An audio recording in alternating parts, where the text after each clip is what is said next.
Good morning everyone. শুরু আমি কথা বলতে গেলেই আগে তার আওয়াজ শুরু। যাই হোক, সেও গুড মর্নিং বলে দিল। কেমন আছেন এই প্রচন্ড গরমে? আমরা মোটামুটি এখন গরমটা বাদ দিয়ে শারীরিকভাবে সুস্থ আছি। ছেলেও এখন মোটামুটি সুস্থ, খাওয়া দাওয়া একদম ঠিকঠাক ভাবে করতে পারছে, অ্যান্টিবায়োটিকের কোর্সও কমপ্লিট হয়ে গেছে, আর কলেজ যেতেও শুরু করে দিয়েছে। আসলে পাগলু, একটু তো কথা বলতে দাও। তুমি বলবে কথা, এসো। কথা বলতে পারবো না। হ্যাঁ এসো এসো, আসবে, সবাইকে গুড মর্নিং বলবে সামনে থেকে। তাকেও গুড মর্নিং বলতে হবে, তাকেও বক বক করে ওর সঙ্গে আজকাল এত বক বক করতে হয় না, মানে আমি কারোর সাথে কথা বলতে পারি না, আগে তার সাথে বক বক করতে হবে। দেখছেন কি লেভেলে ও চিৎকার শুরু করে দিয়েছে, মানে ওর কাছে গিয়ে এখন ওকে আমাকে সঙ্গ দিতে হবে। আজকাল এমন হচ্ছে, আমি যদি বাইরে যাওয়ার জন্য ড্রেস পরি, ও বুঝতে পেরে যায় যে এবার আমাকে রেখে দিয়ে বাইরে চলে যাবে। তালা যদি বন্ধ করি তাহলে আরো চিৎকার শুরু। আচ্ছা আনছি দাঁড়ান, তাকে আগে নিয়ে আসি, তারপরে কথা বলবো। কারণ তাকে যদি না নিয়ে আসা হয় না, তাহলে সে একদম এইভাবেই চিৎকার করতে থাকবে। এই যে, আরে বাহ, এই তো আজকে আমাদের ম্যাচিং পাবো। এই যে দেখো না, এবার বলো সবাইকে গুড মর্নিং বলবে। গুড মর্নিং বলে দাও তো, গুড মর্নিং। বলো গুড মর্নিং, বলো গুড মর্নিং বলছো। কি করলি রে তুই? দুস্তু কর্ম করলি? হ্যাঁ, কখনো করে না, আজকে অপকীর্তিটা করলো। দুস্তু কর্ম করলি আজকে? এটা কি হলো? ছি ছি ছি, এত ট্রেনিং দিয়ে এত কিছু করে এই অবস্থা। তোমাকে নাকি আমি ট্রেনিং দিয়েছি তুমি বাথরুমে গিয়ে পটি করো? হ্যাঁ, এটা কি হলো? কি হলো বলো? হ্যাঁ, এটা কি হলো? এটা কোন দুষ্টুমিটা হলো? না, এই দুষ্টুমিটা ঠিক হয়নি, এই দুষ্টুমিটা ঠিক হলো না। এটা কি হলো? এটা ঠিক না। তো এবার আমি কথা বলবো না বলবো না? কাজটা হবে না হবে না? সবাইকে বলেছো হ্যালো গুড মর্নিং বলেছো? বলে দাও। যাকে সে এখন মোটামুটি এখানে আসার পর এবার আমি নিশ্চিন্তভাবে কাজটা করতে পারবো। কি করছিস ওইখানে ক্যামেরার উপরে নয়, এসো এসো।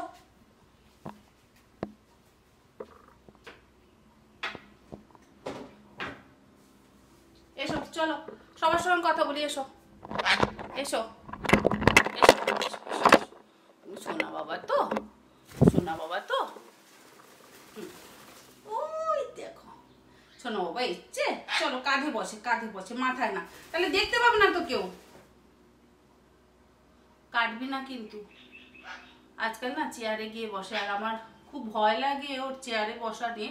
কারণ আমার ডাইনিং টেবিলের যে চেয়ারগুলো, সেগুলো লেদারের।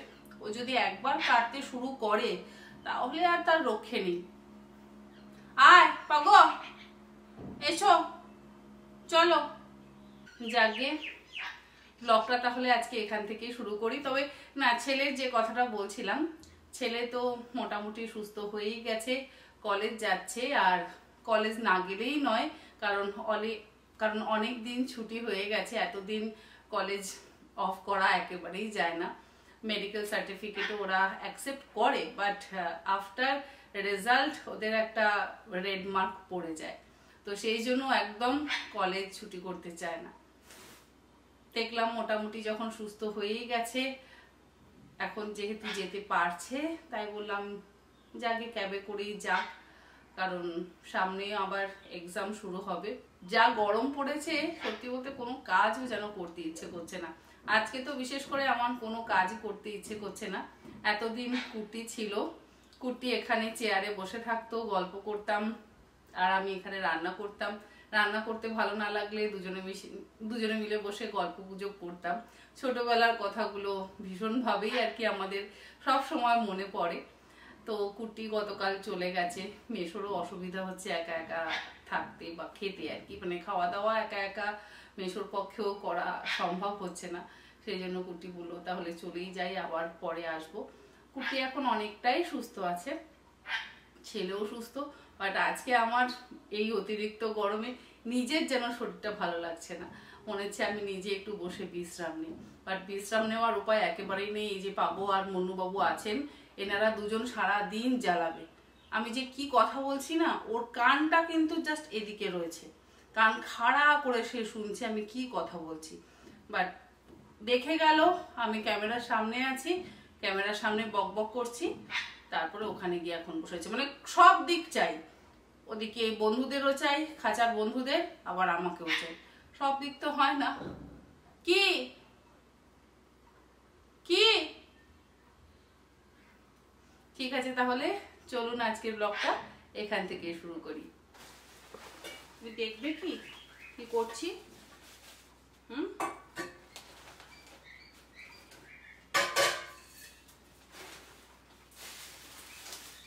তুমি দেখবে কি করছি? হ্যাঁ বলো, তুমি কি আমার সঙ্গে কাজ করবে? মাথায় বসে আছে আমি কি কাজ করছি সে দেখে যাচ্ছে, সব কিছু তাকে দেখতে হবে, তাই তো?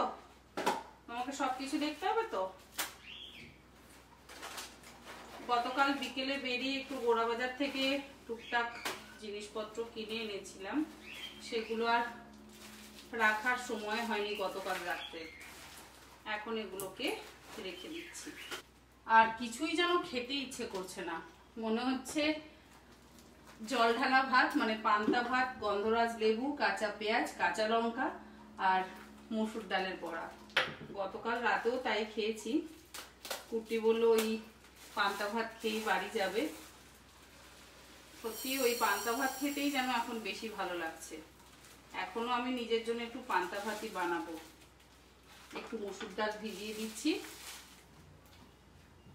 আর ইনি মাথায় বসে আছেন। উফ, ডাক্তার মধ্যে যদি একটু মিষ্টি থাকে জানিস পাগো, একটুও যদি মিষ্টি থাকে, একটুও মিষ্টি করে ডাকতে শিখিস নি রে। একদিন একটু মিষ্টি করে ডাকতো।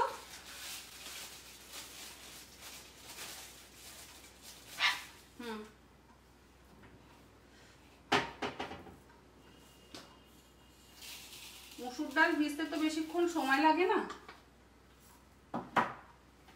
30-35 মিনিট বা 1 ঘন্টার মধ্যেই ভিজে যাবে। আর এই মটর ডালের বড়িগুলো না খেতে ভারী ভালো লাগে। মটর ডালের বড়ি দিয়ে আমি ঝোলও বানাই, ভীষণ ভালো লাগে।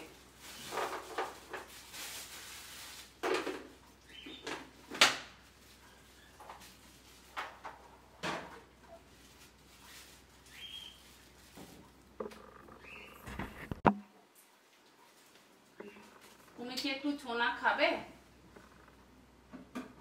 হ্যাঁ গো পাগো, পাগো তুমি কি একটু ছোনা খাবে? কি খাবে বাবা?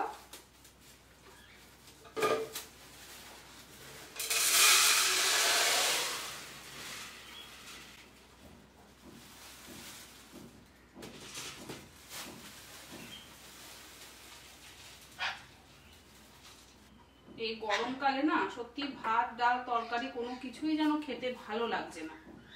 যদি এরকম মেলন সিডস বা দিয়ে কলা বা আপেল দিয়ে স্মুদি বানিয়ে দেওয়া যায় না, তাহলে খেতে সত্যি ভালো লাগে। এবার কাকে ধরবো, কাকে ধরবো? এরকম বড় সাইজের মটর ডালের বড়ি দোকানে দেখতে পেলাম। দেখুন বড়িগুলো বেশ বড় বড় সাইজের। এগুলো দিয়ে নিরামিষ ঝোল খেতে ভারী ভালো লাগে। আর মাছের ঝোলেও কিন্তু এই বড়ি ব্যবহার করা যায়, আর পোস্ত দিয়ে তো অবশ্যই ভালো লাগে। ভাত করে নিয়েছি, ভাতের মধ্যে এবার জল ঢেলে নেব। কিছুক্ষণ ভাতটা করার পর না ঠান্ডা করে নিলাম, এবারে জলটা ঢেলে নিচ্ছি। ভাতটা যেহেতু গরম রয়েছে, আমি একটু জলটা ঢালার পর এই গরম জলটাকে ফেলে দেব।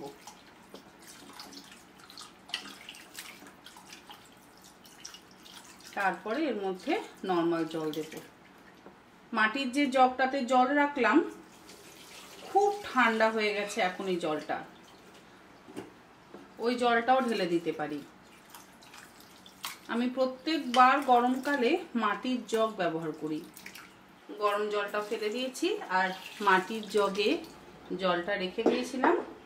এই জলটা দিয়ে এবারে ভাতটা রেখে দেব।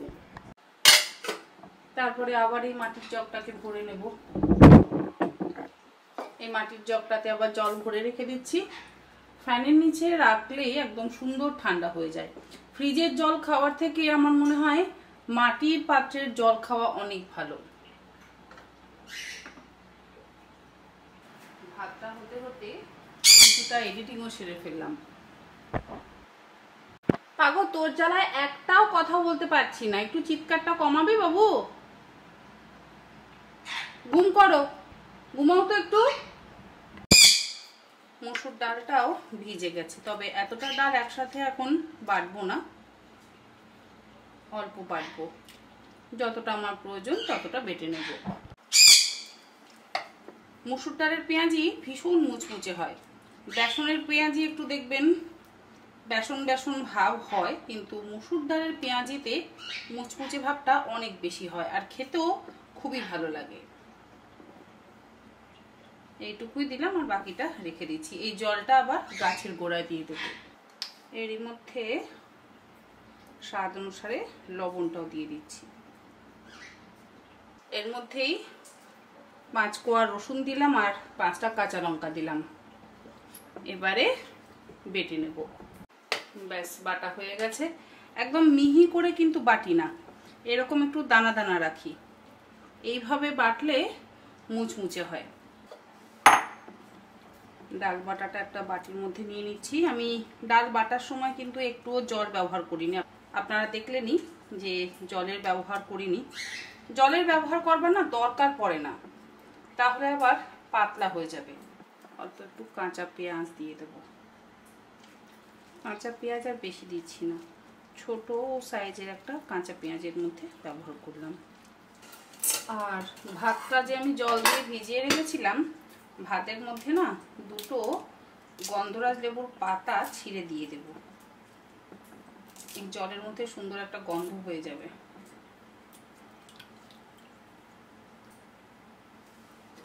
এমনিতেও খাওয়ার সময় গন্ধরাজ লেবু নেবই, পাতাটা দেওয়া থাক। একটু পেঁয়াজ কেটে নিয়েছি, রয়েছে এখানে গন্ধরাজ লেবু, 4টে কাঁচা লঙ্কা নিলাম, দেখা যাক কটা খেতে পারি। এবারে মসুর ডালের বড়াটা ভেজে নিই। ওই যে মুন্নু বাবু আমার গান শুরু করে দিয়েছে। তেলটা আগে থেকে বসিয়ে দিয়েছিলাম, তেলটা একটু বেশি তেতে গেছে, কড়াইটাও পুড়ে গেছে। এই কড়াই মাজতে আমার আজকে জীবন বেরোবে।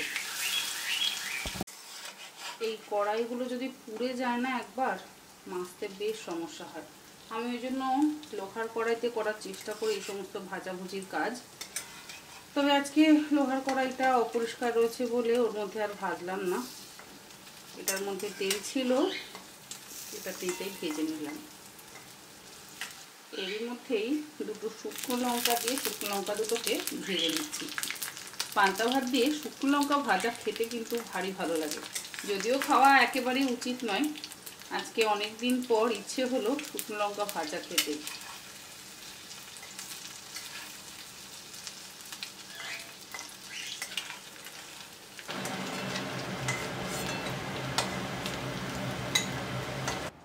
দুপুরে খাওয়ার জন্য, মানে পান্তা ভাতের সাথে খাওয়ার জন্য গরম গরম মসুর ডালের পেঁয়াজি একদম রেডি।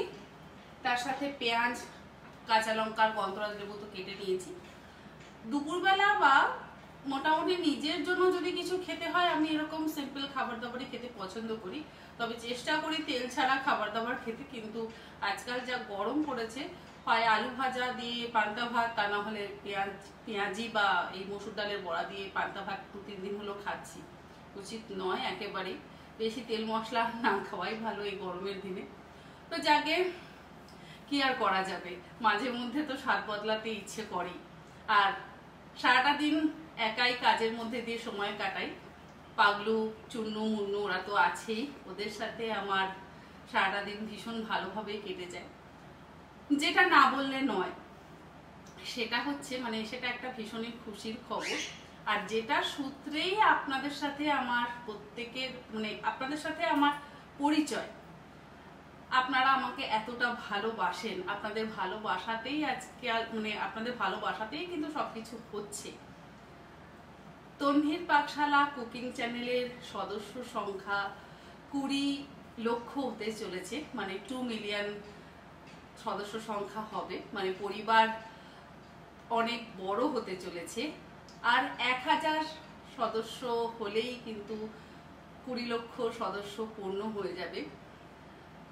হয়তো আগামীকাল বা পরশু দিনের মধ্যে 20 লক্ষ সাবস্ক্রাইবার হয়ে যাবে। আর 2 মিলিয়ন সদস্য সংখ্যা হওয়াটা কিন্তু ভীষণই আনন্দের। আপনারা এইভাবে ভালো না বাসলে, এইভাবে আমার সাথে না থাকলে আমি কখনোই সেটা করতে পারতাম না। সব সময় মনে পড়ে যখন আমি আমার তন্ভীর পাকশালা কুকিং চ্যানেলটা ওপেন করেছিলাম, জাস্ট একজন সদস্য সংখ্যা ছিল, আর সেটা ছিলাম আমি নিজে। প্রথম আমি আমার নিজের চ্যানেলটা সাবস্ক্রাইব করি, তারপরে সুমিতের থেকে মানে সুমিত সাবস্ক্রাইব করে, ছেলের ফোন থেকে সাবস্ক্রাইব করা হয়। আর মধুমিতা চৌধুরী, যে আমার কুকিং চ্যানেলের নামকরণ করেছে তন্ভীর পাকশালা, ওর সঙ্গে আমার ফেসবুকে পরিচয়। ও থাকে আসামের গৌহাটিতে। ওর নামটা যদি না বলি, আমার মানে কি বলবো, আমি সারা জীবন ওর কাছে কৃতজ্ঞ। মানে এই যে তন্ভীর পাকশালা, সকলের কাছে এত তন্ভীর পাকশালার পরিচিতি হয়েছে, নামকরণটা মধু করেছে। সকালবেলা প্রত্যেক দিন ওর সাথে আমার কথা হতো সেই সময়। এখন অনেকটাই কথা বলা হয় না, মাঝে মধ্যে হোয়াটসঅ্যাপে বা হয়তো মেসেঞ্জারে কথা হয়। তো ও সময় পায় না, আমিও সময় পাই না। তো যাই হোক, তখন প্রত্যেক দিন কথা হতো। আর ও আমাকে বারবার বলছিল যে দিদি তুমি বাংলাতে একটা চ্যানেল ওপেন করো, কারণ এই যে তন্ভীজ লাইফস্টাইল চ্যানেলটা, এটা ছিল কুকিং চ্যানেল, কিন্তু এটা হিন্দি কুকিং চ্যানেল ছিল, তন্ভীজ রসোই। তো এই চ্যানেলটা না আমি খুব বেশি দিন চালাতে পারিনি এই কারণেই, কারণ আমার সেই সময় ওই যে আমার পুরনো ফ্ল্যাটটা রয়েছে, পুরনো ফ্ল্যাটের ইন্টেরিয়ারের কাজ আমি আবার শুরু করি। আর ইন্টেরিয়ারের কাজ যখন শুরু করি, সেই সময় আমি আর রেসিপি আপলোড করতে পারছিলাম না। রেসিপি যখন আপলোড করতে পারছিলাম না, তখন চ্যানেল ধীরে ধীরে ডাউন হতে শুরু করে। তা ও তখন বললো যে তুমি হিন্দি চ্যানেল বাদ দিয়ে বাংলা চ্যানেল ওপেন করো। আমি বললাম বাংলা চ্যানেল ওপেন করবো, তো তার চ্যানেলের নামটা কি হবে? ওই নামটা দেয় তন্ভীর পাকশালা। আজ সেই তন্ভীর পাকশালাতে 20 লক্ষ সদস্য সংখ্যা হবে, এটা সত্যি ভীষণই আনন্দের একটা বিষয়। আর যেটা আপনাদের সাথে আমি সব সময়, মানে আপনাদের ভালোবাসাতেই কিন্তু এই তন্ভীর পাকশালা কুকিং চ্যানেলটা 20 লক্ষ সদস্য সংখ্যাতে পূর্ণ হতে চলেছে। জাস্ট আর 1000 সদস্য বাকি আছে। খুব তাড়াতাড়ি যদি এটা হয়ে যায়, তাহলে আরো আরো আনন্দ পাবো। আপনারা এইভাবে আমার সাথে থাকবেন, আমার পাশে থাকবেন। আর আপনাদেরও আমি চেষ্টা করব আরো আরো ভালো ভালো এবং সুন্দর সুন্দর রেসিপি দিতে। আপনারা প্রত্যেকে সুস্থ থাকবেন। অনেক কিছু বলে ফেললাম। এই কথাগুলো বলতে গেলে না বড্ড মানে চোখে জল এসে যায় কোথা থেকে জানি না কেন, ইমোশনাল হয়ে যাই। একটা ছোট্ট মানে চ্যানেল, ছোট্ট পরিবার, সেই ছোট্ট পরিবারকে একটু একটু করে অনেক বড় পরিবারে মানে পরিণত করতে বেশ কষ্ট করতে হয়। সারাটা দিন মানে দুটো পায়ের ওপর দাঁড়িয়ে প্রচুর পরিশ্রম করতে হয়। হয়তো কি জানি একটু ইমোশনাল হয়ে পড়ছি, মানে ভীষণ আনন্দ লাগছে। এটা কষ্টের নয়, এটা ভীষণ আনন্দ, এটা একটা আনন্দ আশ্রু। আপনাদের সহযোগিতা না থাকলে আমি কখনোই এই জায়গায় এসে পৌঁছতে পারতাম না। কারণ তন্নিকে কে চিনতো? আমাকে তো কেউ চিনতো না। আপনারা যদি পরিচয় না দিতেন আমার সেই পরিচয়টা হয়তো আসতো না। আমি তো রান্না করি, আপনারা আমার রান্নাকে ভালোবাসেন, আপনারা আমাকে ভালোবাসেন, মানে নিজেরাও বাড়িতে সেই সমস্ত রান্নাগুলোকে ট্রাই করেন, আপনাদের ভালো লাগে এবং সত্যি এত ভালোবাসা পাই সেটা বলার কথা নয়। যাকে অনেক বলে ফেললাম, কাল বা পরশু হয়তো 2 মিলিয়ন হয়ে যাবে, সেটা চেষ্টা করব সেই মুহূর্তটা ধরে রাখতে। জানি না কতটা ধরে রাখতে পারবো, কারণ এটা আমার কাছে ভীষণই আনন্দের, আর আমি জানি আপনাদের প্রত্যেকের কাছেও এটা ভীষণই আনন্দের। তাই আপনাদের সাথে হয়তো একটু ইমোশনাল হয়ে সবটা শেয়ার করলাম। যাকে দুপুরবেলা এবার খেয়ে নিই। আজকে ব্লগটা অনেকটা বড় হলো, অনেক কিছু অনেক কথা আপনাদের সাথে বললাম, অনেক গল্প আপনাদের সাথে বললাম, পাগলবাবুর কিছু অ্যাক্টিভিটি আপনারা দেখলেন। তো এইভাবেই আমার সময় কাটে। এবার দুপুরের খাওয়া দাওয়া সেরে আবার কুকিং চ্যানেলের জন্য শুট শুরু করব, তারপর ভয়েস ওভার, এডিটিং, এই তো পরপর সারাদিন চলতে থাকে। তাহলে ভিডিওটা এখানেই শেষ করি। এইভাবে আমার পাশে থাকবেন, আমি এটা বারবার বলবো। আর আপনারা সকলে সুস্থ থাকবেন, ভালো থাকবেন। ধন্যবাদ।